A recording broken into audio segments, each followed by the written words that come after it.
L'insomnie est un problème courant. Elle touche de nombreuses personnes. Les personnes atteintes de troubles psychiatriques souffrent souvent d'insomnie. Cela peut créer un cercle vicieux. Les problèmes de santé mentale peuvent aggraver l'insomnie. À son tour, l'insomnie peut aggraver la santé mentale. Cet essai traitera de l'insomnie dans le contexte des troubles psychiatriques. Imaginez une personne qui a du mal à s'endormir. Elle se sent anxieuse et inquiète. Son esprit est envahi par les pensées. C'est une expérience courante pour les personnes souffrant d'insomnie et de troubles psychiatriques. Le lien entre le sommeil et la santé mentale est complexe. Comprendre ce lien est crucial pour un traitement efficace. En s'attaquant aux deux problèmes, les professionnels de la santé peuvent aider les patients à trouver un soulagement. Cet essai explorera le diagnostic et le traitement de l'insomnie dans cette population spécifique. La première étape pour traiter l'insomnie est une évaluation approfondie. Cette évaluation permet de comprendre les causes sous-jacentes des troubles du sommeil. Cela commence par un historique médical détaillé. Le professionnel de la santé recueille des informations sur les antécédents médicaux du patient.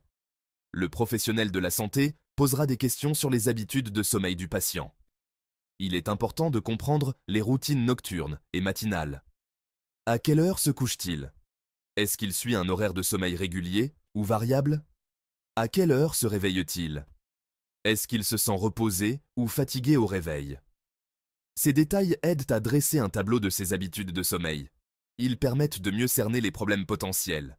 La conversation porte ensuite sur la nature de ses difficultés à dormir. Le patient peut avoir différents types de troubles du sommeil. À s'endormir? Combien de temps lui faut-il pour trouver le sommeil? Se réveille-t-il pendant la nuit? Combien de fois et pour combien de temps? Se réveille-t-il trop tôt? Est-il capable de se rendormir après s'être réveillé? Comprendre le problème spécifique est essentiel. Cela permet de cibler les interventions appropriées. Le professionnel de la santé s'enquérera des antécédents psychiatriques du patient. Les troubles mentaux peuvent souvent affecter le sommeil. Il posera des questions sur les diagnostics actuels et passés. Les antécédents de dépression ou d'anxiété sont particulièrement pertinents. Il s'enquérera également de tous les médicaments que le patient prend. Certains médicaments peuvent avoir des effets secondaires qui perturbent le sommeil. Certains médicaments peuvent interférer avec le sommeil. Il est crucial d'identifier ces médicaments pour ajuster le traitement si nécessaire. Ces informations aident à identifier les facteurs contributifs potentiels. Une analyse complète permet de mieux comprendre les causes de l'insomnie. Enfin, les facteurs liés au mode de vie sont pris en compte. Les habitudes quotidiennes peuvent avoir un impact significatif sur le sommeil. Il s'agit notamment de la consommation de caféine et d'alcool. Ces substances peuvent perturber le cycle de sommeil. Les habitudes d'exercice et les routines quotidiennes sont également abordées. L'activité physique peut améliorer ou nuire à la qualité du sommeil. Même de petits détails peuvent avoir un impact sur la qualité du sommeil. Chaque aspect de la vie quotidienne doit être pris en compte pour une évaluation complète. Un examen physique complète l'historique médical. Il permet d'écarter toute affection médicale sous-jacente. Ces affections peuvent contribuer à l'insomnie. Le médecin vérifiera les signes vitaux du patient. Il s'agit notamment de la fréquence cardiaque, de la pression artérielle et de la température. Ces mesures donnent un aperçu de l'état de santé général du patient. Il examinera également la glande thyroïde du patient. Une thyroïde hyperactive, appelée hyperthyroïdie, peut provoquer des troubles du sommeil. L'examen de la thyroïde peut permettre d'identifier ce problème potentiel. En outre, le médecin évaluera le système neurologique du patient. Il vérifiera l'absence d'anomalies au niveau des réflexes ou de la coordination. Les affections neurologiques peuvent parfois se manifester par des troubles du sommeil. L'examen physique, combiné à l'historique médical, guide le processus de diagnostic. Il permet de déterminer la cause profonde de l'insomnie. Diagnostiquer l'insomnie ne se limite pas à identifier un manque de sommeil. Cela nécessite une évaluation complète des symptômes et des antécédents médicaux du patient. Les professionnels de la santé utilisent des critères standardisés pour diagnostiquer l'insomnie. Le manuel diagnostique et statistique des troubles mentaux, ou DSM-5, définit des critères spécifiques. Ces critères comprennent la difficulté à s'endormir, à rester endormi ou à se réveiller trop tôt. L'insomnie doit être présente au moins 3 nuits par semaine. Elle doit persister pendant au moins 3 mois. De plus, les troubles du sommeil doivent entraîner une détresse ou une altération significative du fonctionnement. Il est également crucial de tenir compte des autres troubles du sommeil. Des affections telles que le syndrome des jambes sans repos ou l'apnée du sommeil peuvent imiter l'insomnie. Un diagnostic approprié garantit que le patient reçoit le traitement le plus efficace. Section 5. Démasquer le coupable. Troubles psychiatriques et insomnie. L'insomnie va souvent de pair avec les troubles psychiatriques. Les troubles anxieux, les troubles de l'humeur et les troubles liés à des traumatismes sont des coupables courants. Les troubles anxieux, tels que le trouble d'anxiété généralisée et le trouble panique, peuvent déclencher des pensées incessantes et une agitation physique, ce qui rend difficile l'endormissement ou le maintien du sommeil. Les troubles de l'humeur, notamment les troubles dépressifs majeurs et les troubles bipolaires, peuvent perturber les habitudes de sommeil, entraînant des réveils matinaux précoces ou une somnolence excessive. Le syndrome de stress post-traumatique peut provoquer des cauchemars et des flashbacks, entraînant des troubles du sommeil et de l'insomnie. Comprendre l'interaction entre ces troubles psychiatriques et l'insomnie est essentiel pour un traitement efficace. Section 6. Le blues de l'horloge biologique. Trouble du rythme circadien. Notre corps fonctionne selon un cycle de 24 heures appelé rythme circadien. Ce cycle est influencé par des facteurs externes comme la lumière du jour et l'obscurité, ainsi que par des facteurs internes comme les hormones. Cette horloge interne régule les cycles veille-sommeil, la libération d'hormones et d'autres fonctions corporelles essentielles, comme la température corporelle et la digestion.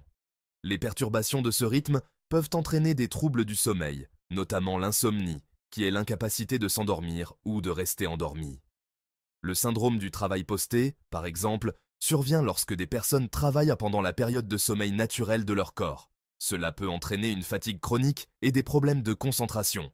Cela perturbe le rythme circadien, ce qui rend difficile l'endormissement à des heures appropriées. Les travailleurs de nuit peuvent également ressentir des effets négatifs sur leur santé mentale et physique. Le syndrome de retard de phase du sommeil se caractérise par un retard du cycle veille-sommeil. Les personnes atteintes de ce trouble ont tendance à s'endormir très tard et à se réveiller tard. Les personnes atteintes de ce trouble peuvent se sentir alertes tard le soir et avoir du mal à se réveiller le matin, ce qui peut affecter leur performance au travail ou à l'école. Le syndrome d'avance de phase du sommeil, quant à lui, implique un cycle veille-sommeil plus précoce que d'habitude. Les personnes atteintes de ce trouble s'endorment et se réveillant plus tôt que la plupart des gens. Les personnes atteintes de ce trouble peuvent se sentir fatiguées tôt le soir et se réveiller très tôt le matin, souvent avant l'aube, ce qui peut limiter leur vie sociale et professionnelle. Section 7. Quand le sommeil nous échappe. Explorer les autres troubles du sommeil. Si l'insomnie peut être une affection primaire, elle peut également être le symptôme d'autres troubles du sommeil. Parfois, ces troubles sont moins connus, mais tout aussi perturbateurs pour la qualité de vie. Il est essentiel d'identifier ces troubles sous-jacents pour un traitement efficace. Les études du sommeil jouent un rôle crucial dans ce diagnostic. Le syndrome des jambes sans repos est un trouble neurologique caractérisé par un besoin irrépressible de bouger les jambes. Ce besoin s'intensifie souvent le soir et la nuit, perturbant ainsi le sommeil. Ce besoin s'accompagne souvent de sensations désagréables dans les jambes, ce qui peut rendre l'endormissement difficile. Les patients décrivent souvent ces sensations comme des picotements, des tiraillements ou des démangeaisons. L'apnée du sommeil est un trouble du sommeil grave dans lequel la respiration s'arrête et reprend de manière répétée pendant le sommeil. Cette condition peut avoir des conséquences graves sur la santé si elle n'est pas traitée. Cela peut entraîner des ronflements forts, des halètements et une somnolence diurne. Les personnes atteintes d'apnée du sommeil peuvent se réveiller plusieurs fois par nuit sans s'en rendre compte. L'apnée du sommeil peut aggraver les symptômes de l'insomnie.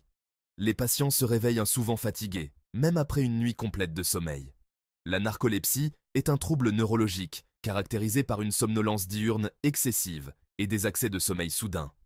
Ces épisodes peuvent survenir à tout moment, même en plein milieu d'une activité. Les personnes atteintes de narcolepsie peuvent également souffrir de paralysie du sommeil et d'hallucinations. Ces expériences peuvent être effrayantes et perturbantes, ajoutant une couche supplémentaire de difficulté à la gestion de ce trouble. Section 8. Au-delà de l'esprit, affection médicale et insomnie. L'insomnie peut également être le symptôme d'affections médicales sous-jacentes. Les douleurs chroniques, les problèmes respiratoires et les déséquilibres hormonaux peuvent tous interférer avec le sommeil. Les douleurs chroniques, comme celles associées à l'arthrite ou à la fibromyalgie, peuvent rendre difficile de trouver une position confortable pour dormir. La douleur elle-même peut également maintenir les personnes éveillées. Les problèmes respiratoires, comme l'asthme et la bronchopneumopathie chronique obstructive, peuvent perturber le sommeil en raison de la toux, de la respiration sifflante et de l'essoufflement. Les déséquilibres hormonaux, tels que ceux qui surviennent pendant la ménopause ou en cas de troubles de la thyroïde, peuvent également contribuer à l'insomnie. Il est essentiel d'identifier et de traiter ces affections médicales sous-jacentes afin d'améliorer la qualité du sommeil.